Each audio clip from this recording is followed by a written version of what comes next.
नमस्कार, मी वैभव Umap coaching classes संचालक।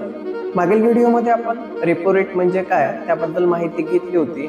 आजच्या व्हिडिओमध्ये आपण पाहूया रेपो रेट आणि रिव्हर्स रेपो रेट म्हणजे काय। मागच्या व्हिडिओमध्ये मी सांगितलं होतं ज्यावेळेस व्यापारी बँकांना पैशाची गरज असते त्यावेळेस व्यापारी बँका या रिझर्व्ह बँक ऑफ इंडियाकडे जाऊन पैसे आणतात व त्या पैशावर लागणारं जे व्याज असते यालाच आपण रेपो रेट म्हणतो। तसंच या उलट ज्या वेळेस व्यापारी बँकांकडे जास्त पैसा येतो त्यावेळेस हा पैसा आता ठेवायचा कुठे, कधी कधी बँकेला शनिवार रविवार येतो किंवा जास्त सुट्ट्या येते, तर मग यावेळेस व्यापारी बँकेकडे जास्तचा जो पैसा आहे तो व्यापारी बँका आपल्या रिझर्व्ह बँक ऑफ इंडियाला काही दिवसासाठी ठेवण्यासाठी देतो। त्यावेळेस त्या स्थितीला आपण रिव्हर्स रेपो रेट असे म्हणतो। रेपो रेट आणि रिव्हर्स रेपो रेट या दोघांमध्ये तुलना करायची झाल्यास रेपो रेट हा रिव्हर्स रेपो रेट पेक्षा जास्त असतो व रिव्हर्स रेपो रेट हा रेपो रेट पेक्षा कमी असतो। कारण ज्या वेळेस व्यापारी बँकांना गरज होत्या